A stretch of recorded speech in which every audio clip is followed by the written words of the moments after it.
وَلَقَدْ يَسَّرْنَا الْقُرْآنَ لِلذِّكْرِ فَهَلْ مِن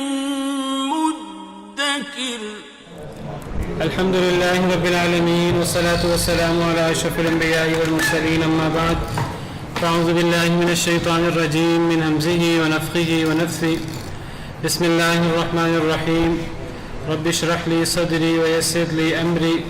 واحلل عقدة من لساني يفقهوا قولي اللهم انفعنا بما علمتنا وعلمنا ما ينفعنا وزدنا علما فبشر عبادي الذين يستمعون القول فيتبعون أحسنه أولئك الذين هداهم الله وأولئك هم أولو الألباب يومئذ يتبعون الداعي لا عوج له وخشعت الأصوات للرحمن فلا تسمع إلا همسا يومئذ لا تنفع الشفاعة إلا من أذن له الرحمن ورضي له قولا يعلم ما بين أيديهم وما خلفهم ولا يحيطون به علما وعنت الوجوه للحي القيوم وقد خاب من حمل ظلما ومن يعمل من الصالحات وهو مؤمن فلا يخاف ظلما ولا هضما وكذلك أنزلناه قرآنا عربيا وصرفنا فيه من الوعيد لعلهم يتقون أو يحدث لهم ذكرا فتعالى الله الملك الحق ولا تعجل بالقرآن من قبل أن يقضى إليك وحيه وقل رب زدني علما أعوذ بالله من الشيطان الرجيم بسم الله الرحمن الرحيم يومئذ يتبعون الداعي لا عوج له وخشعت الأصوات للرحمن فلا تسمع إلا همسا اس دن وہ پیروی کریں گے ایک پکارنے والے کی پکار کی لا عوج له جس میں کوئی ٹیڑھ پن نہیں ہوگا اس دن وہ ایک پکارنے والے کی پیروی کریں گے یہ میدان محشر کی جب سب لوگ قیامت کے دن دوسرا سور پھونکا جائے گا اور سب لوگ اپنے قبروں سے نکل کر اللہ کے حضور حساب و کتاب دینے کے لیے پیش ہوں گے اس وقت کی بات ہو رہی ہے تو اللہ فرماتے ہیں کہ اس دن وہ سب پیروی کریں گے ایک داعی کی داعی کہتے ہیں پکارنے والے کو اس دن وہ پکارنے والے کی پیروی کریں گے یہ پکارنے والا کون ہے یہ پکارنے والے سیدنا اسرافیل علیہ السلام ہیں سیدنا اسرافیل علیہ السلام پکاریں گے نہ اس دن کوئی روشنی ہوگی نہ سورج نہ چاند نہ دیگر چیزیں اندھیرا ہوگا خاموشی ہوگی لوگ قبروں سے نکلیں گے اور جب قبروں سے نکلیں گے تو ویسے ہی انہیں ایک پکارنے والے کی آواز سنائی دے گی تو وہ اس پکارنے والے کی پکار پر لبیک کہیں گے اور جہاں سے آواز آ رہی ہوگی اس طرف لپکیں گے اس طرف دوڑیں گے یوم یخرجون من الاجداث سراعا کأنہم الی نصب یوفضون اس دن وہ قبروں سے بڑی تیزی سے نکلیں گے جیسے کہ وہ جہاں بت نصب ہوتے ہیں وہ وہاں دوڑ کے جاتے تھے صبح صبح تو فرمایا اس طرح قیامت کے دن وہ پکارنے والے کی طرف دوڑ کر لپکیں گے تو وہ اس دن پیروی کریں گے داعی کی پکارنے والے کی لا عوج له اس میں کوئی ٹیڑھ پن نہیں ہوگا یہ جو اس دن وہ داعی کی پیروی کریں گے وعلیکم السلام ورحمۃ اللہ وبرکاتہ اس دن وہ جو داعی کی پیروی کریں گے اس پیروی میں کوئی کجی نہیں ہوگی کوئی کمی نہیں ہوگی اس دن وہ 100% پکارنے والے داعی کی پیروی کریں گے لیکن اب اس دن داعی کی پیروی کرنے سے کوئی خاص فائدہ حاصل نہیں ہوگا وہ تو مجبور ہوں گے اس داعی کی پیروی کرنے پر دنیا میں انسان داعی کی پیروی کرے دنیا میں جو لوگ اللہ کی طرف بلائیں انسان ان کی پیروی کرے یہ چیز انسان کو آخرت میں فائدہ دے گی لیکن قیامت کے دن تو وہ مجبور ہیں اب پکارنے والے کی طرف پلٹیں اس دن وہ ایسی پیروی کریں گے داعی کی کہ اس پیروی کرنے میں نہ کوئی کمی ہوگی، نہ کوئی کجی ہوگی، نہ کوئی سستی ہوگی، اور وہ پکارنے والے کی پکار کی پیروی کریں گے۔ تو دنیا میں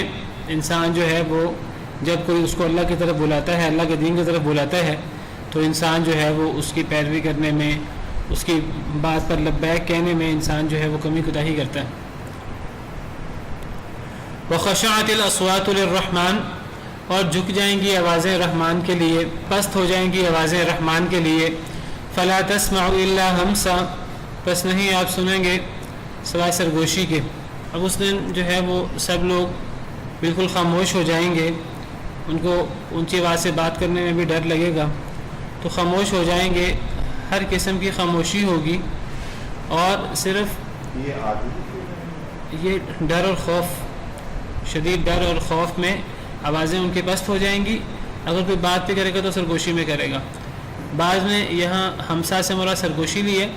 اور بعض نے ہمسا سے مراد آہٹ لی ہے۔ اگر خاموشی مراد لیں، اگر سرگوشی مراد لیں، مراد یہ ہے کہ سب لوگ زبان سے باتیں کرنا بند کر دیں گے ڈر کے مارے،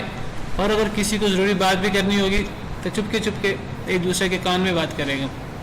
اور جن لوگوں نے آہٹ مراد لی ہے وہ کہتے ہیں کہ باتیں تو ویسے ہی بند ہو جائیں گی، جب لوگ چلیں گے، دوڑیں گے اللہ کی طرف، میدان معاشر کی طرف، تو وہاں دوڑتے ہوئے قدموں کی چاپ بھی سنائی نہیں دے گی، اور بڑے آہستہ آہستہ ڈر کے قدم رکھیں گے، اور صرف کوئی آہٹ کی آواز سنائی دے گی، آہٹ چلنے کی، بس ہلکی سی آہٹ ہوگی، اور کوئی چلنے کی آواز بھی پیدا نہیں ہوگی۔ اتنے خوف کی کیفیت ہوگی، اور لوگ اس طرح جو ہے وہ قیامت کے دن ڈر کر پھونک کر قدم رکھیں گے، والعیاذ باللہ۔ یومئذ لا تنفع الشفاعۃ الا من اذن له الرحمن ورضي له قولا، اس دن نہیں فائدہ دے گی سفارش، الا من اذن له الرحمن، مگر جسے اجازت دے رحمان۔ اس دن کسی کو کسی کی سفارش فائدہ نہیں دے گی، صرف اس شخص کو سفارش فائدہ دے گی جس شخص کے لیے اللہ رب العالمین اجازت دیں گے، اور اگر اللہ رب العالمین کی اجازت نہیں ہوگی تو کسی کی سفارش نہیں ہو سکے گی۔ تو یہ تصور کہ اللہ رب العالمین ناراض ہیں، لیکن ہم کچھ ایسے لوگوں سے وابستگیاں قائم کر لیں، ایسے نبیوں سے یا ایسے اولیاء سے وابستگی قائم کر لیں، اللہ ناراض ہوتے ہیں تو کوئی بات نہیں، وہ لوگ ہمیں اللہ سے بچا لیں گے، وہ لوگ اللہ کے ہاں ہماری سفارش کر دیں گے، اور اللہ کو ان کی سفارش سننی پڑے گی۔ ایسی کوئی سفارش قیامت کے دن نہیں ہے۔ قیامت کے دن سفارش ہے، لیکن وہ سفارش صرف اللہ رب العالمین کی اجازت سے ہوگی۔ اگر اللہ رب العالمین کی اجازت نہیں ہوگی تو سفارش بھی نہیں ہوگی۔ تو اس دن کوئی سفارش بھی فائدہ نہیں دے گی، الا من اذن له الرحمن، مگر جسے رحمان اجازت دے، ورضی له قولا، اور راضی ہو اس کے لیے بات کرنے پر۔ جس کو اللہ بات کرنے کی اجازت دے وہ سفارش کر سکے گا، اور جس کے لیے رحمان کی اجازت ہوگی اس کے لیے سفارش ہوگی۔ تو سفارش کا یہ تصور کہ اللہ کسی کی سفارش ٹھکرا نہیں سکیں گے، ایسا کوئی تصور نہیں ہے۔ سفارش ہے قیامت کے دن، فرشتوں کے بارے میں آتا ہے وَلَا يَشْفَعُونَ إِلَّا لِمَنِ ارْتَضَىٰ وَهُمْ مِنْ خَشْيَتِهِ مُشْفِقُونَ، کہ فرشتے سفارش کریں گے، اور ان لوگوں کے لیے سفارش کریں گے جن کے لیے اللہ راضی ہوں، لیکن فرشتے جب سفارش کریں گے تو اس وقت وہ ڈر رہے ہوں گے۔ وَهُمْ مِنْ خَشْيَتِهِ مُشْفِقُونَ، اللہ کے ڈر سے وہ کانپ رہے ہوں گے، حالانکہ وہ سفارش کر رہے ہوں گے فرشتے۔ تو یہ کیفیت ہے سفارش کرنے کی۔ تو یہ سمجھنا کہ کسی کا اتنا حق ہے کہ وہ بڑے دھڑلے سے اللہ کے ہاں سفارش کر رہا ہوگا اور اللہ کو اس کی سفارش سننی پڑے گی، یہ بڑا خطرناک شرکیہ عقیدہ ہے۔ بلکہ یہ تو نعوذ باللہ اللہ رب العالمین کی توہین ہے کہ اللہ رب العالمین کے سامنے کوئی دھڑلے سے سفارش کر سکے اور اللہ اس کی بات سننے کے پابند ہو۔ اللہ کو راضی کیے بغیر کسی قسم کی سفارش کا کوئی تصور نہیں ہے۔ اللہ راضی ہے تو سب کچھ ہوگا، اللہ راضی نہیں تو کچھ بھی نہیں۔ یعلم ما بین ایدیہم وما خلفہم، وہ جانتا ہے جو ان کے آگے ہے اور جو ان کے پیچھے، جو ان کے آگے ہے جو ان کے پیچھے، سفارش کرنے والوں کے آگے کیا ہے پیچھے کیا ہے، جن کی سفارش ہو رہی ہے ان کے آگے پیچھے کیا ہے، ان کے معاملات کیا ہیں، دنیا میں وہ کیا نیکیاں کر کے آئے، دنیا میں کیا برائیاں کر کے آئے، اللہ کو ہر بات کا علم ہے۔ تو جب اللہ کو ہر بات کا علم ہے تب پھر سفارش کی اجازت اللہ رب العالمین ہی دے سکتے ہیں۔ سفارش کا پورا اختیار، پورا معاملہ اللہ رب العالمین کے کنٹرول میں ہے۔ اس لیے اللہ رب العالمین کے کنٹرول میں ہے کہ اللہ ہی ہے وہ وحدہ لا شریک، جو جانتے ہیں جو ان کے آگے ہے، جو ان کے پیچھے۔ سفارش کرنے والوں کے آگے پیچھے کیا ہے، ان کے کیا اعمال ہیں، وہ کیا دنیا میں اعمال کر کے آئے، کیا اعمال چھوڑ کے آئے، کیا اعمال لے کر آئے سفارش کرنے والے، اور جن کی سفارش ہونی چاہیے لوگ، ان لوگوں کے ایسے اعمال کیا ہیں جو وہ دنیا میں چھوڑ آئے ہیں، ایسے کیا اعمال ہیں جو وہ آخرت میں لے کر آئے ہیں، ان کے آگے پیچھے کیا ہے۔ تو اللہ جانتے ہیں ان چیزوں کو۔ جب اللہ وحدہ لا شریک ان چیزوں سے واقف ہے تب پھر سفارش کا پورا اختیار کہ اللہ رب العالمین کے کنٹرول میں ہی، عقلی طور پر بھی اللہ رب العالمین کے کنٹرول میں ہونا چاہیے، کیونکہ اللہ کے علاوہ کوئی اور ایسی ہستی نہیں ہے جو ہر چیز کو جانے۔ وہ جانتا ہے اللہ رب العالمین جو ان کے آگے ہے اور جو ان کے پیچھے۔ وَلَا يُحِيطُونَ بِهِ عِلْمًا، اور وہ نہیں احاطہ کر سکتے اللہ کا علم کے ذریعے۔ لوگ اللہ کے بارے میں کچھ نہیں جان سکتے، لیکن اللہ لوگوں کے بارے میں سب کچھ جان سکتے ہیں۔ تو اللہ جانتے ہیں جو ان کے آگے اور جو ان کے پیچھے، لیکن لوگ اللہ کے بارے میں کوئی احاطہ نہیں کر سکتے۔ یہ بالکل اسی طرح کی آیت ہے جس طرح ہم نے آیت الکرسی میں پڑھا کہ من ذا الذی یشفع عنده الا باذنہ، کون ہے جو اللہ کے نزدیک سفارش کر سکے سوائے اللہ کی اجازت کے۔ اور وہاں بھی پھر آگے اللہ کے علم کی بات ہے، من ذا الذی یشفع عنده الا باذنہ یعلم ما بین ایدیہم وما خلفہم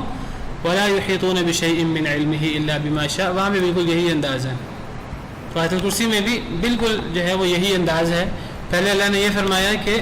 سفارش کرنے کا اختیار کس کے پاس ہے، فرمایا کہ جس کو اللہ اجازت دے۔ پھر اللہ نے فرمایا یعلم ما بین ایدیہم وما خلفہم، جو ان کے آگے ہے وہ بھی اللہ جانتے ہیں، جو ان کے پیچھے ہے وہ بھی اللہ جانتے ہیں۔ اور پھر اس کے بعد اللہ نے فرمایا ولا یحیطون بشیء من علمہ الا بما شاء، وہ لوگ اللہ کے علم کے بارے میں کچھ احاطہ نہیں کر سکتے مگر جو اللہ چاہے۔ تو یہاں سورہ طہ میں بھی بالکل یہی انداز ہے۔ تو اس آیت کریمہ سے پتہ لگتا ہے کہ عقلی طور پر، منطقی طور پر بھی اللہ وحدہ لا شریک ہی وہ ہستی ہے جن کے پاس پورا سفارش کا کنٹرول ہونا چاہیے اور ان کی اجازت سے ہی سفارش ہونی چاہیے، کیونکہ اللہ اکیلے ہی ہیں جو سب کچھ جانتے ہیں۔ وَعَنَتِ الْوُجُوهُ لِلْحَيِّ الْقَيُّومِ، اور جھک جائیں گے چہرے للحی القیوم، اس اللہ رب العالمین کے لیے جو ہمیشہ زندہ رہنے والے الحی ہیں، جو القیوم ہیں، جو خود بھی قائم ہیں اور ہمیشہ سے خود بھی قائم ہیں، ہمیشہ قائم رہیں گے اور دوسروں کو بھی قائم رکھنے والے ہیں۔ تو اللہ الحی القیوم کے سامنے چہرے جھک جائیں گے۔ دنیا کے اندر لوگ کتنی سرکشی کرتے ہیں، دنیا کے اندر لوگ بڑے سے بڑا بول بولتے ہیں اور اللہ رب العالمین کے سامنے تکبر، جبروتیت اور سرکشی کا مظاہرہ کرتے ہیں، لیکن اللہ فرماتے ہیں کہ قیامت کے دن ایسی صورتحال نہیں ہوگی۔ قیامت کے دن جو اللہ کو ماننے والے ہیں وہ بھی، اور جو اللہ کو نہیں ماننے والے، بڑے بڑے سرکش، بڑے بڑے جبار، بڑے بڑے متکبر، ظالم لوگ، تو سب کے چہرے قیامت کے دن اللہ رب العالمین کے سامنے پست ہو جائیں گے، اللہ رب العالمین کے سامنے جھک جائیں گے۔ اللہ رب العالمین قیامت کے دن ساتوں آسمانوں کو اپنے دائیں ہاتھ کے گرد لپیٹ لیں گے، زمین کو، تمام زمینوں کو اپنی مٹھی میں لے لیں گے، اور اللہ رب العالمین فرمائیں گے لمن الملک اليوم، آج کے دن کس کی بادشاہت ہے، آج کے دن کس کی بادشاہت ہے، آج کے دن کس کی بادشاہت ہے۔ کسی کو بولنے کی ضرورت بھی نہیں ہوگی، کسی کو جواب دینے کی ضرورت نہیں ہوگی۔ پھر اللہ رب العالمین خود ہی فرمائیں گے للہ الواحد القہار، کہ آج تو بادشاہت اللہ الواحد القہار کے لیے، اللہ اکیلے اور زبردست کے لیے، قہر کرنے والے کے لیے ہی ہے۔ اس کا مطلب یہ نہیں ہے کہ قیامت کے دن اللہ رب العالمین کی بادشاہت ہوگی، دنیا میں اللہ کے علاوہ کسی اور کی بھی بادشاہت ہے، دنیا میں بھی اللہ اکیلے ہی الواحد القہار ہیں اور اللہ اکیلے کی ہی بادشاہت ہے، اور آخرت میں بھی اللہ اکیلے کی ہی بادشاہت ہے۔ لیکن دنیا میں بعض دفعہ وہ بادشاہت کا پورا اظہار بعض لوگوں کے سامنے نہیں ہوتا، یا بعض لوگ دنیا کے اندر ان کو یہ مغالطہ ہوتا ہے کہ ہمارے پاس یہ اقتدار ہے، ہمارے پاس اتنا مال ہے، ہمارے پاس اتنا اختیار ہے، تو شاید ہمارے پاس بھی کوئی طاقت ہے اور اللہ رب العالمین دنیا کے اندر ڈھیل دے دیتے ہیں تو اس سے بعض لوگ دنیا کے اندر یہ سمجھتے ہیں جیسے ہمارے پاس کچھ اختیار ہے، حالانکہ دنیا میں بھی کسی کے پاس اس قسم کا کوئی اختیار نہیں ہے، لیکن آخرت میں اللہ کسی کو اتنا اختیار اتنی ڈھیل بھی نہیں دیں گے۔ آخرت میں کسی کے پاس کوئی ڈھیل نہیں ہوگی۔ تو دنیا میں بھی اللہ رب العالمین ان کے پاس ہی تمام بادشاہت ہے، لیکن دنیا میں چونکہ سرکش قسم کے لوگ بعض دفعہ مغالطے کا شکار ہو جاتے ہیں، تو آخرت میں ایسا کوئی مغالطہ نہیں ہوگا۔ اس لیے آخرت کے بارے میں قرآن پاک میں ایسی آیات جگہ جگہ ہیں کہ جہاں سے پتہ لگتا ہے کہ اللہ کو ماننے والے بھی قیامت کے دن اللہ کے سامنے سر جھکائیں گے، اور جو اللہ کو نہیں ماننے والے وہ بھی قیامت کے دن اللہ کے سامنے سر جھکانے پر مجبور ہوں گے۔ سورۃ الفاتحہ میں ہے مالک یوم الدین، اس کا مطلب بھی یہی ہے قیامت کے دن کا مالک، یعنی قیامت کے دن اللہ رب العالمین کی جو بادشاہت ہے وہ سب کے سامنے عیاں ہوگی، اور کوئی اس کو چیلنج کرنے کی، کوئی اس کے سامنے کھڑا ہونے کی قیامت کے دن ضرورت بھی نہیں کر سکے گا۔ دنیا میں بعض دفعہ کچھ لوگ مغالطے کے اندر یہ بات کر لیتے ہیں، جس طرح فرعون ملعون کہتا تھا نا ربکم الاعلی، جس طرح نمرود، جس طرح دجال جو ہے وہ الوہیت کا دعویٰ کرے گا، لیکن آخرت میں ایسی کوئی چیز نہیں ہے۔ اسی لیے سورہ انفطار کے آخر میں فرمایا وما ادراک ما یوم الدین ثم ما ادراک ما یوم الدین یوم لا تملک نفس لنفس شیئا والامر یومئذ للہ۔ اس دن سارا کا سارا معاملہ اللہ اکیلے وحدہ لا شریک کے لیے ہوگا، اللہ رب العالمین کے ہاتھ میں ہوگا۔ تو فرمایا وعنت الوجوہ للحی القیوم، جھک جائیں گے چہرے اس اللہ کے لیے جو الحی القیوم ہے، الحی جو ہمیشہ سے زندہ ہے، ہمیشہ زندہ رہنے والا، اور القیوم جو قائم دائم ہے، دوسروں کو قائم دائم رکھنے والا ہے، اور جس کو نہ اونگ آتی ہے نہ نیند آتی ہے اور نہ کبھی جس کو کوئی فنا ہے۔ تو اس الحی القیوم کے لیے چہرے جھک جائیں گے۔ حدیث مبارکہ میں آتا ہے نبی پاک صلی اللہ علیہ وسلم نے ایک موقع پر 3 آیات تلاوت فرمائیں، اور آپ نے فرمایا کہ ان 3 آیات میں اللہ رب العالمین کا اسم اعظم موجود ہے۔ جو شخص یہ 3 آیات پڑھے، ان 3 آیات میں موجود اللہ رب العالمین کا اسم اعظم پڑھے، تو اس اسم اعظم کو پڑھ کر جو بھی دعا کرے اس کی دعا قبول ہوتی ہے۔ وہ 3 آیتیں، ایک تو آیت الکرسی ہے اللہ لا الہ الا هو الحی القیوم، اور پھر ایک سورہ آل عمران کے شروع میں جو آیت ہے الف لام میم اللہ لا الہ الا هو الحی القیوم، اور تیسری آیت کریمہ سورہ طٰہٰ کی یہ آیت کریمہ آپ نے تلاوت فرمائی وعنت الوجوہ للحی القیوم۔ آپ نے فرمایا ان 3 آیات کے اندر اللہ رب العالمین کا وہ اسم اعظم موجود ہے کہ جو بندہ اس اسم اعظم کے ساتھ اللہ رب العالمین کو پکارے تو اللہ رب العالمین اس شخص کی ہر دعا قبول کرتے ہیں۔ تو ان تینوں آیات کے اندر اگر ہم دیکھیں تو اللہ رب العالمین کے جو 2 مبارک نام ہیں، ایک الحی القیوم، وہ ان تینوں آیات کے اندر مشترک ہیں۔ آیت الکرسی میں بھی اللہ لا الہ الا هو الحی القیوم، سورہ آل عمران کے شروع میں بھی الف لام میم اللہ لا الہ الا هو الحی القیوم، اور یہ سورہ طٰہٰ آیت نمبر 111 میں بھی وعنت الوجوہ للحی القیوم۔ تو جب اللہ رب العالمین سے دعا کرنی ہو تو اللہ رب العالمین کو اللہ کے ان مبارک ناموں کا واسطہ دینا چاہیے۔ اللہ رب العالمین فرماتے ہیں وَلِلَّهِ الْأَسْمَاءُ الْحُسْنَى فَادْعُوهُ بِهَا، اللہ کے پیارے پیارے نام ہیں، اللہ کو ان ناموں کے ساتھ پکارنا چاہیے، خاص طور پہ الحی القیوم کے ساتھ۔ تو بڑی جامع دعا ہے یا حی یا قیوم برحمتک نستغیث، یا کوئی بھی ایسی دعا کر لیں جس میں الحی القیوم آ جائے۔ استغفر اللہ الذی لا الہ الا هو الحی القیوم واتوب الیہ، یا اس قسم کی جو بھی دعا کی جائے بہت جامع دعا ہوگی۔ فرمایا کہ جھک جائیں گے چہرے الحی القیوم کے سامنے، قیامت کے دن کسی کو سر اٹھانے کی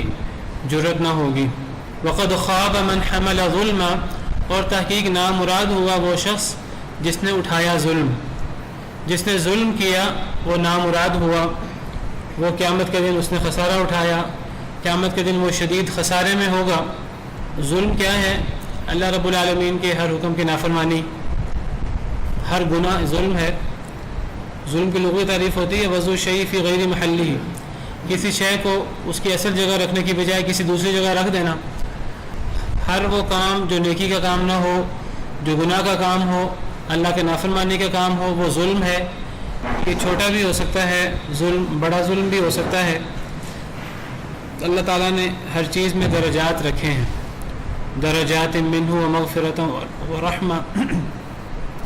نیکیوں کے بھی درجات ہیں، گناہوں کے بھی درجات ہیں، ظلم کے بھی درجات ہیں، لوگوں کے بھی درجات ہیں، ہم درجات عند اللہ، جہنم کے بھی درجات ہیں جس کو درکات کہتے ہیں، جنتوں کے بھی درجات ہیں، 100 درجے ہیں۔ تو بہرحال ظلم کے بھی درجات ہیں، سب سے بڑا ظلم شرک ہے، اور پھر اس سے کمتر ظلم بھی ہیں۔ تو جس نے کسی قسم کا ظلم اٹھایا، جس نے کوئی بھی ظلم کیا دنیا کے اندر، ایسا بندہ قیامت کے دن نامراد ہو گیا، ایسا بندہ قیامت کے دن اللہ رب العالمین کے غضب کا شکار ہوگا، والعیاذ باللہ۔ حدیث قدسی ہے کہ نبی پاک صلی اللہ علیہ وسلم فرماتے ہیں، اللہ رب العالمین نے فرمایا، یا عبادی انی حرمت الظلم علی نفسی وجعلتہ بینکم محرما فلا تظالموا، کہ اے میرے بندو، میں نے اپنے نفس پر ظلم کو حرام کر دیا ہے اور میں نے اسے تمہارے اوپر بھی حرام کیا ہے، تو آپ اس میں ایک دوسرے پر ظلم نہ کیا کرو۔ اللہ رب العالمین نے اپنی ذات پہ ظلم حرام کر دیا، حالانکہ اللہ رب العالمین طاقتور ہیں اور ہم کمزور ہیں، اللہ رب العالمین خالق ہیں، ہم مخلوق ہیں۔ اللہ رب العالمین اگر کوئی زیادتی بھی کوئی ایسی بات کریں ہم سے سختی کی، تو اللہ رب العالمین سے سوال بھی نہیں ہو سکتا۔ تو اللہ فرماتے ہیں کہ میں نے خالق ہونے کے باوجود، میں نے خالق و مالک اور ہر لحاظ سے خود مختار ہونے کے باوجود، میں نے جب اپنے نفس پہ ظلم حرام کر دیا ہے، تو پھر میں نے اس ظلم کو تمہارے اندر بھی حرام کیا ہے۔ لوگوں کو لوگوں سے بھی ظلم نہیں کرنا،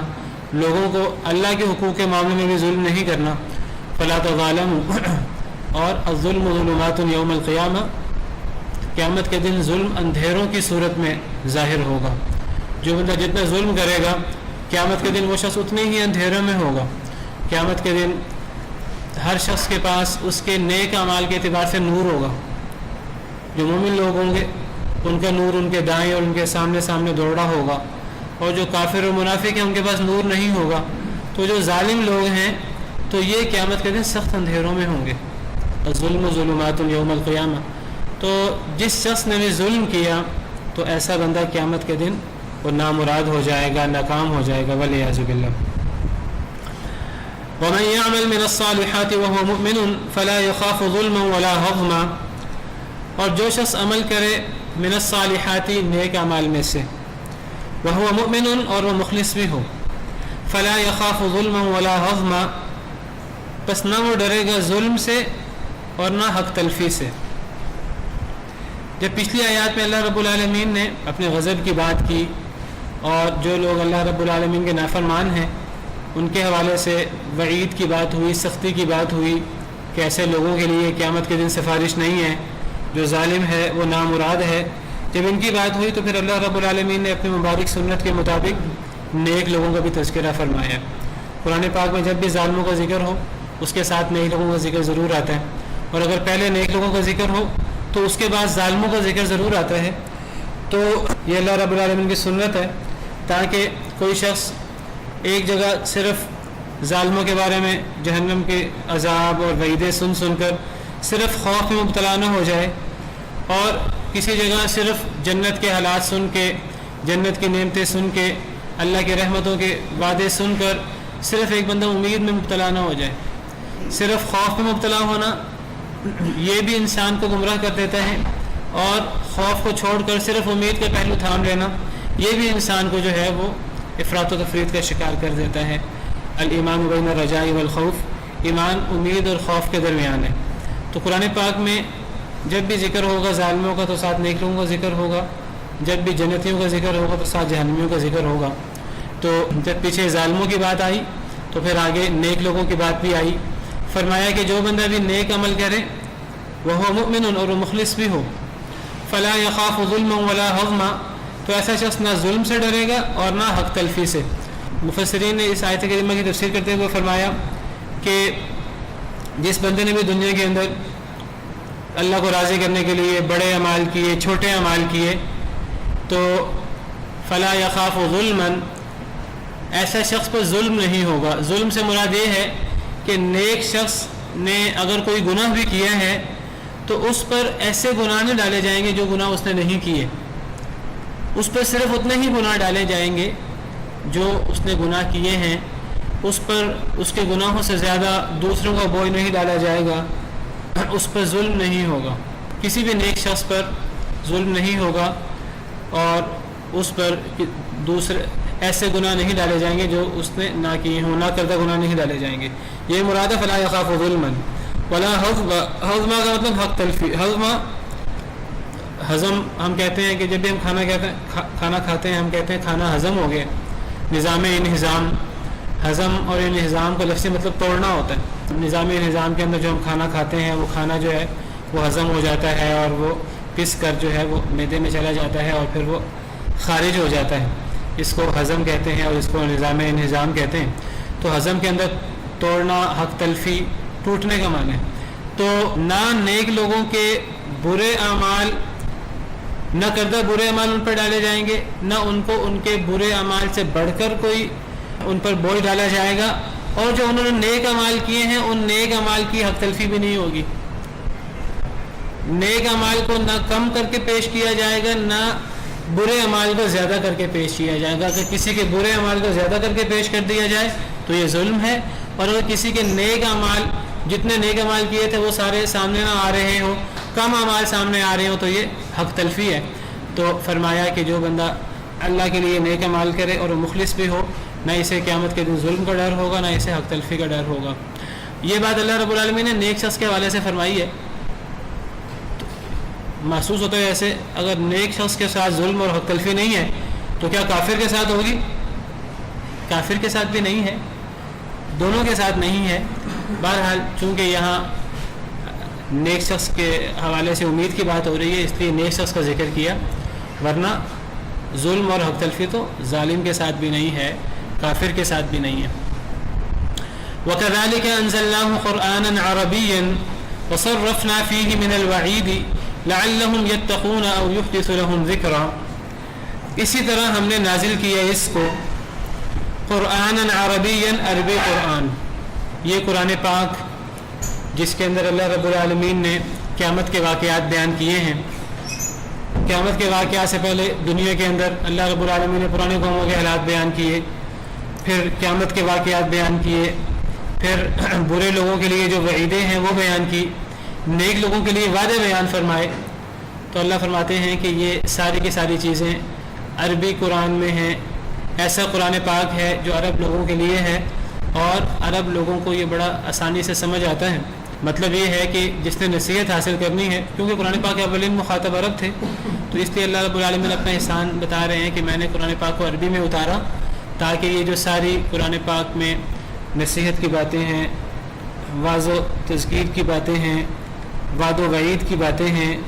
جنت اور جہنم کی باتیں ہیں، اللہ کے خوف کی اور امید کی باتیں ہیں، تو یہ ساری کی ساری باتیں جو ہیں وہ لوگوں کو پوری طرح سمجھ آ جائیں. تو اللہ فرماتے ہیں کہ یہ قرآن پاک ہم نے عربی میں اتارا تاکہ لوگ یہ تمام باتیں اچھے طریقے سے سمجھ سکیں. وَصَرَّفْنَا فِيهِ مِنَ الْوَعِيدِ، اور پھیر پھیر کر بیان کی ہم نے اس میں ڈانٹیں. اس قرآن پاک کے اندر ڈانٹ کی باتیں، جو لوگ اللہ رب العالمین کی نافرمانی کریں ان کے لیے دنیا کے اندر کیا سزا ہے، آخرت میں ان کے لیے کیا سزا ہے، کیا وعید ہے. تو ڈانٹ کی باتیں اللہ رب العالمین نے اس میں پھیر پھیر کر بیان کی ہیں. صرفنا اس میں لفظی مطلب پھیرنا، تو پھیر پھیر کر بیان کرنا یعنی مختلف انداز سے بیان کرنا، کبھی ایک انداز سے، کبھی دوسرے پہلو سے، کبھی تیسرے طریقے سے. تو اگر ایک طریقے سے بات سمجھ میں نہیں آ رہی تو تذکیر دوسرے انداز سے، تیسرے انداز سے کر دی جاتی ہے. تو پھیر پھیر کر اس میں تذکیر کی باتیں کی گئی ہیں. تو اللہ فرماتے ہیں کہ ہم نے پھیر پھیر کر بیان کی اس میں ڈانٹیں، لعلہم یتقون، وعید ڈانٹ کی بات نہیں، وہ وعد ہوتا ہے، ایک وعد اور ایک وعید. وعد اچھے وعدوں کو کہتے ہیں، جو لوگ نیک کام کریں، اللہ نیک لوگوں کے ساتھ جو وعدے کرتے ہیں اس کو وعد کہتے ہیں، اور جو برے لوگوں کے ساتھ وعدے ہوتے ہیں اس کو وعید، اس کو وعدہ نہیں کہتے، اس کو وعید کہتے ہیں. تو وعد اچھے وعدے اور وعید ڈانٹ کے وعدے ہیں، دونوں وعدے، دونوں کا روٹ ایک ہی ہے. تو وعد و وعید دونوں وعدے ہیں. تو ہم نے اس قرآن پاک کے اندر وعید، ڈانٹ کی باتیں پھیر پھیر کر بیان کی مختلف انداز سے. کیوں؟ لعلہم یتقون، تاکہ لوگ بچ جائیں، تاکہ لوگ ڈر جائیں، تاکہ لوگ گناہ نہ کریں. او یحدث لہم ذکرا، یا پیدا کرے ان کے لیے کوئی نصیحت کی بات، یا کوئی احدث یحدث کا مطلب ہوتا ہے نئی بات ہونا، تو اللہ فرماتے ہیں کہ ہم نے قرآن پاک کے اندر ڈانٹ کی باتیں بڑی پھیر پھیر کر مختلف انداز سے بیان کی ہیں تاکہ ایک تو لوگ گناہوں سے بچ جائیں، لعلہم یتقون، یتقون کے اندر تقوی کا معنی ہے، ڈر کا معنی ہے، اور تقوی اور ڈر گناہوں سے ہوتا ہے، تاکہ لوگ گناہوں سے بچ جائیں، او یحدث لہم ذکرا، یا یہ قرآن پاک ان کے لیے ایک نئے انداز سے نصیحت کا سامان پیدا کرے، یعنی ان وعید کی آیات کو سن کر لوگوں کے دلوں میں نیکی کرنے کا جذبہ پیدا ہو،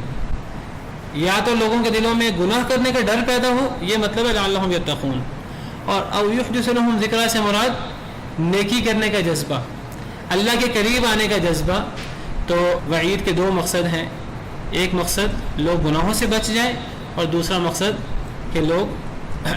اللہ رب العالمین کے احکامات پر زیادہ سے زیادہ عمل کرنے کی کوشش کریں، لوگ اللہ کی زیادہ سے زیادہ عبادت کریں، لوگ اللہ کے زیادہ سے زیادہ قریب ہونے کی کوشش کریں۔ لیکن اس کے لیے قرآن پاک کو پڑھنا ہوگا، اس کے لیے قرآن پاک کو سمجھنا ہوگا، قرآن پاک کی زبان سمجھنی ہوگی، اس کے لیے وقت نکالنا ہوگا۔ جو لوگ وقت نکالیں قرآن پاک کے لیے، تو قرآن پاک کے اندر نصیحت کے سارے پہلو موجود ہیں، اور اللہ رب العالمین نے قرآن پاک کو نصیحت کے لیے بڑا آسان بنایا۔ وَلَقَدْ يَسَّرْنَا الْقُرْآنَ لِلذِّكْرِ فَهَلْ مِن مُدَّكِرٍ، ہم نے اس قرآن پاک کو نصیحت کے لیے آسان کر دیا، کوئی نصیحت حاصل کرنے والا ہے، جو نصیحت حاصل کرنے والا ہے اس کے لیے قرآن پاک کے اندر بہت زیادہ نصیحت کے پہلو موجود ہیں۔ لیکن اگر ایک بندہ جو ہے وہ نصیحت حاصل نہیں کرنا چاہتا، ایک بندہ قرآن پاک پڑھنا ہی نہیں چاہتا، وہ کہتا پھر ہے کہ جی قرآن پاک بڑا مشکل ہے، اس کے لیے واقعی مشکل ہے۔ جو بندہ قرآن پاک پڑھنا چاہتا ہے، سمجھنا چاہتا ہے، نصیحت حاصل کرنا چاہتا ہے، اللہ نے اس کے لیے قرآن کو آسان بنایا ہے۔ قرآن پاک کے اندر ڈانٹ کی باتیں، وعید کی باتیں، ایک تو اس کے لیے ہیں کہ ہم گناہوں سے بچ جائیں، اور ایک اس لیے ہیں کہ ہم نیکیوں کی طرف رغبت کریں۔ او یحدث لہم ذکرا کی یہی تفسیر مفسرین کرام سے مروی ہے۔ فتعالی اللہ الملک الحق، پس بہت بلند ہے وہ اللہ جو بادشاہ ہے، الحق حقیقی، حقیقی بادشاہ اللہ بہت بلند ہے اللہ رب العالمین اس بات سے کہ وہ دنیا کے اندر کوئی فضول کام کریں،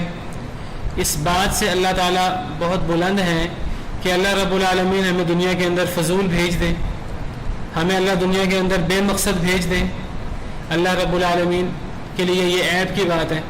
اللہ رب العالمین دنیا فضول بنائے، بغیر کسی مقصد کے لیے بنائیں، اللہ رب العالمین دنیا باطل بنائے، یہ اللہ رب العالمین کے لیے عیب ہے،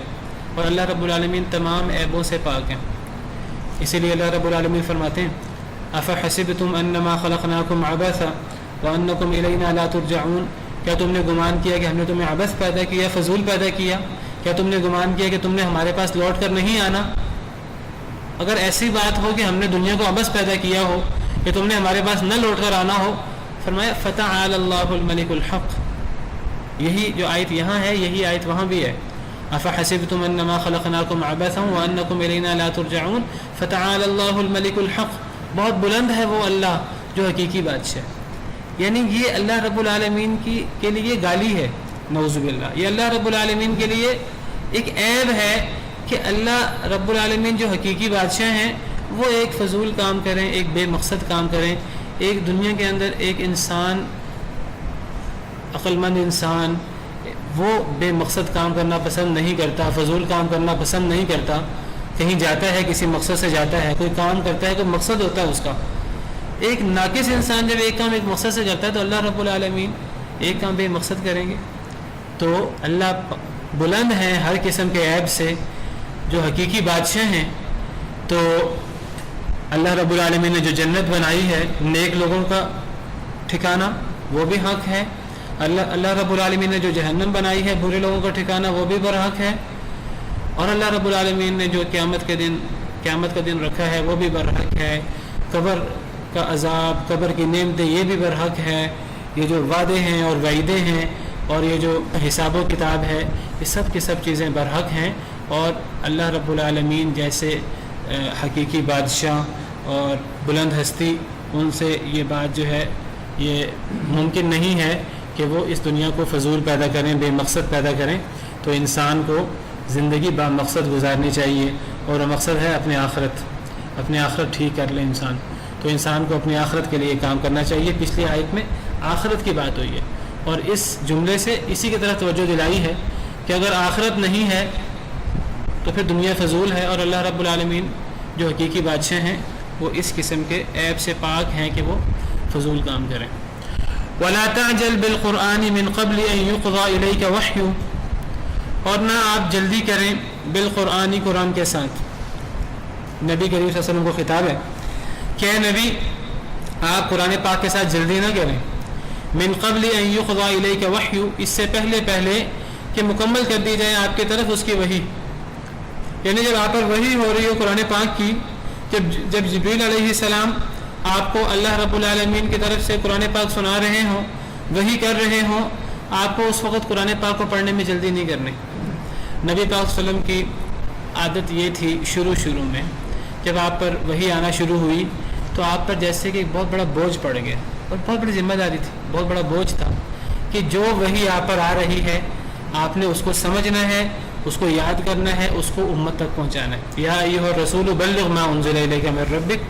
بہت بڑا بوجھ ہے۔ تو آپ صلی اللہ علیہ وسلم اس بوجھ کے اندر آپ ٹینشن میں ہوتے تھے۔ جب جبریل علیہ السلام آپ پر وحی لاتے، آپ کو قرآن پاک سناتے، تو آپ اس ٹینشن کے اندر آپ کیا کرتے کہ ابھی جبریل علیہ السلام پڑھ رہے ہوتے تو آپ ذہن کے اندر یا آپ اس کو دہراتے تاکہ مجھے بھول نہ جائے، یہ نہ ہو جبریل چلے جائیں اور مجھے یہ آیات یاد نہ ہوں۔ بعض دفعہ ایک آیت اترتی، بعض دفعہ زیادہ آیتیں بھی اترتی۔ ایک دفعہ تو سورہ نام اکٹھی نازل ہوئی، آپ کو پتہ ہے سورہ نام تقریباً 100 پارے کی صورت ہے، یہ اکٹھی نازل ہوئی ہے۔ بعض آیات 4 5 کر کے نازل ہوئی ہیں، بعض آیات ایک نازل ہوئی ہیں، بعض آیات بہت زیادہ بھی نازل ہوئی ہیں۔ تو آپ وسلم جو ہیں وہ پریشانی میں ہوتے کہ میں اس کو جو ہے کس طرح یاد کروں، تو اس ذمہ داری کے احساس کی وجہ سے آپ جلدی دہرانے کی کوشش کرتے۔ تو اللہ رب العالمین نے فرمایا کہ اے نبی صلی اللہ علیہ وسلم قرآن پاک کو یاد کرنا، قرآن پاک کو محفوظ کرنا یہ آپ کی ذمہ داری نہیں ہے۔ قرآن پاک کا آپ کو یاد کروانا، آپ کے ذہن کے اندر ڈالنا، آپ کے ذہن کے اندر بٹھانا کہ آپ کو بھولے نہیں، یہ ہماری ذمہ داری ہے، یہ آپ کی ذمہ داری نہیں ہے۔ یہاں آپ کا کام ہے اس کو آگے پہنچانا۔ تو جب جبریل علیہ السلام جب قرآن پاک آپ پر لائیں، وہ آگے سامنے پڑھیں، تو آپ اس کو جبریل کے پڑھنے کے دوران آپ اس کو بار بار نہ دہرائیں، بلکہ جبریل کی قرات دھیان سے سنیں۔ جب جبریل پڑھ لیں تو پھر ایک دفعہ آپ دہرا دیں۔ یاد کروانا، آپ کے سینے میں محفوظ کرنا، یہ ہمارا کام ہے۔ سنقرئک فلا تنسى الا ما شاء اللہ، ہم عنقریب آپ کو ایسا پڑھائیں گے کہ آپ بھولیں گے ہی نہیں، ہاں جو اللہ چاہے وہ بھول جائیں گے۔ تو نبی پاک صلی اللہ علیہ وسلم وحی کے معاملے میں آپ اللہ رب العالمین کی حفاظت میں تھے، آپ کو وحی کے بارے میں کوئی چیز نہیں بھولتی تھی، نہ بھول سکتی تھی۔ اور اگر ہم یہ تصور کریں کہ کوئی چیز آپ کو بھول سکتی تھی تو پھر یہ آپ سمجھے کہ دین کی بنیاد ہی یہاں سے منہدم ہو جاتی ہے، پھر سارا کا سارا قرآن اور حدیث جو ہیں ان کی کوئی حیثیت نہیں رہتی۔ تو وحی کے معاملے میں انبیاء کرام علیہم السلام معصوم ہوتے ہیں ہر لحاظ سے۔ قضاء کا مطلب مکمل کرنا بھی ہوتا ہے، فیصلہ کرنا بھی ہوتا ہے، تو یہاں مکمل کرنے کا مطلب ہے اس سے پہلے کہ مکمل کر دی جائے آپ کی طرف اس کی وحی۔ تو وحی کے مکمل ہونے سے پہلے آپ قرآن پاک کو جلدی نہ پڑھیں۔ اس کی مزید وضاحت قرآن پاک کی دیگر آیات میں ہے، جس طرح کہ سورۃ القیامہ میں ہے لا تحرک به لسانک لتعجل به ان علینا جمعه وقرآنا فاذا قرأناه فاتبع قرآنا ثم ان علینا بیانا۔ سورہ قیامہ کی آیت نمبر 16 ہے کہ اے نبی آپ اپنی زبان کو جلدی حرکت نہ دیں تاکہ آپ جلدی کریں۔ ان علینا جمعه وقرآنا، قرآن کو جمع کرنا آپ کے سینہ مبارک میں، قرآن پاک کو پڑھنا یہ ہماری ذمہ داری ہے، اس کا جمع، اس کی قرات ہماری ذمہ داری ہے۔ فَإِذَا قَرَأْنَاهُ فَاتَّبِعْ قُرْآنَ، جب ہم پڑھیں یہ ہماری طرف سے ہمارا نمائندہ جبریل پڑھے، فَاتَّبِعْ قُرْآنَ تو آپ ایک دفعہ اس کو پڑھ لیا کریں۔ ثُمَّ إِنَّ عَلَيْنَا بَيَانَ، پھر اس کی تشریح کی ذمہ داری بھی ہماری ہے۔ تو مطلب یہ ہے کہ قرآن پاک کی حفاظت یہ آپ کی ذمہ داری نہیں ہے، بس آپ جبریل کی قرات سنیں ایک دفعہ اور ایک دفعہ ان کو سنا دیں قرات ختم ہونے کے بعد۔ اور میں پہلے کئی دفعہ واضح کر چکا ہوں کہ جو نبی پاک صلی اللہ علیہ وسلم کو وحی ہوتی تھی،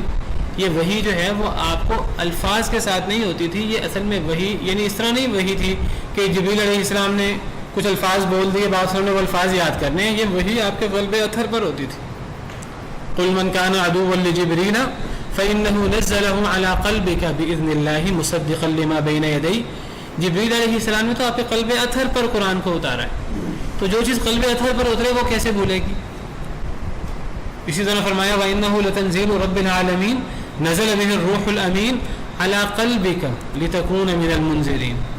تو قرآن پاک قلب اطہر پر اترتا تھا اور یہ آپ کو یاد ہو جاتا تھا. ایک پوری صورت وہی ہوئی، آپ کو پوری کی پوری صورت یاد ہوتی اور آپ کو بھولتی نہیں تھی. ہاں سنقرئک فلا تنسى الا ما شاء اللہ، جو اللہ چاہے وہ آپ کو بھول جاتا تھا. کیسے بھول جاتا تھا؟ یعنی آپ کو پتہ ہے کہ قرآن پاک کے اندر اللہ رب العالمین نے نسخ کا سلسلہ رکھا تھا، تو کچھ آیات بعض دفعہ وہ اضافہ ہو جاتا، کچھ آیات کی کمی ہو جاتی. یمحو اللہ ما یشاء ویثبت ما ننسخ من آیۃ او ننسها نأتی بخیر منها او مثلها. اب اگر اللہ رب العالمین کی طرف سے آپ کو وحی ہوئی ہوتی اور وہ وحی آپ کے ذہن سے نکل ہی نہ سکتی، کبھی آپ بلانا چاہتے پھر بھی نہ نکل سکتی، تو پھر مشکل ہو جاتی. وہ جو آیتیں منسوخ ہوئی تھیں، اب وہ آیتیں آپ کے قلب اطہر سے نہ نکلتی، آپ کے سینہ مبارک سے نہ نکلتی، تو آپ کے لیے مسئلہ ہو جاتا. تو اللہ نے فرمایا سنقرئک فلا تنسى، ان قریب ہم آپ کو پڑھائیں گے کہ آپ بھولیں گے نہیں، الا ما شاء اللہ، مگر جو اللہ چاہیں گے وہ اللہ آپ کے سینے سے خود بخود نکال دیں گے. یہی مطلب ہے وما ارسلنا من قبلک من رسول ولا نبی الا اذا تمنى القى الشیطان فی امنیته فینسخ اللہ ما یلقی الشیطان ثم یحکم اللہ آیاته. تو بہرحال اللہ نے کوئی چیز منسوخ کرنی ہوتی ہے تو اللہ تعالیٰ جو ہے اس کو آپ کے قلب اطہر سے خود ہی نکال دیتے تھے، آپ کو وہ چیز یاد بھی نہیں رہتی تھی، اور جو چیز اللہ نے باقی رکھنی ہوتی تھی وہ آپ کے قلب اطہر میں محفوظ رہتی تھی. تو بہرحال وحی کی حفاظت اللہ کی ذمہ داری ہے، یا آپ کی ذمہ داری نہیں ہے. جب جبریل آپ پر قرآن پڑھیں تو جبریل کا جو پڑھنا مکمل ہو اس سے پہلے آپ نے قرآن پاک کو جلدی جلدی دہرانا نہیں ہے. وقل رب زدنی علما، اور آپ کہیں کہ اے میرے رب میرے علم میں اضافہ فرما. تو اللہ رب العالمین نے اپنے پیارے حبیب محمد صلی اللہ علیہ وسلم کو یہ دعا سکھائی کہ اے نبی آپ اللہ سے دعا کریں کہ اللہ رب العالمین آپ کو زیادہ علم دے. اللہ رب العالمین نے کتنا علم دیا تھا آپ کو، لیکن ہر وقت علم میں اضافے کی دعا سکھائی، جس سے علم کی فضیلت اور پتہ لگتا ہے کہ علم کی کتنی اہمیت ہے، اور علم میں ہر وقت جو ہے وہ اضافے کی کوشش کرنی چاہیے. اس لیے نبی پاک صلی اللہ علیہ وسلم اکثر دعا فرمایا کرتے تھے اللہم انفعنی بما علمتنی وعلمنی ما ینفعنی وزدنی علما والحمد للہ علی کل حال. یہ آپ کی دعا ہے جو آپ صلی اللہ علیہ وسلم دعا فرمایا کرتے تھے. بڑی جامع دعا ہے، اور یہ دعا ہمیں بھی زیادہ سے زیادہ کرنی چاہیے. اور اس آیت کریمہ سے یہ بھی پتہ لگا کہ کوئی بھی مسئلہ ہو قرآن پاک کا تو اس مسئلہ کو اخذ کرنے میں جلدی نہیں کرنی چاہیے. ایک بندے کو، ایک شخص کو قرآن پاک سے احادیث مبارکہ سے کوئی مسئلہ دیکھنا ہے، قرآن پاک کے بارے میں جلدی نہ کریں. وہ مسئلہ دیکھنا ہے، اس کے بارے میں تمام آیات اکٹھی کریں، تمام احادیث مبارکہ اکٹھی کریں، تمام نصوص اکٹھی کریں، پھر اس کے بارے میں جو ہے وہ کوئی فیصلہ کیا جائے. اور قرآن پاک کو جلدی پڑھنے سے بھی بچنا چاہیے امت کو بھی. سبحان ربک رب العزت عما یصفون وسلام علی المرسلین والحمد للہ رب العالمین. في رحمه تحلو الحياة شوقا إلى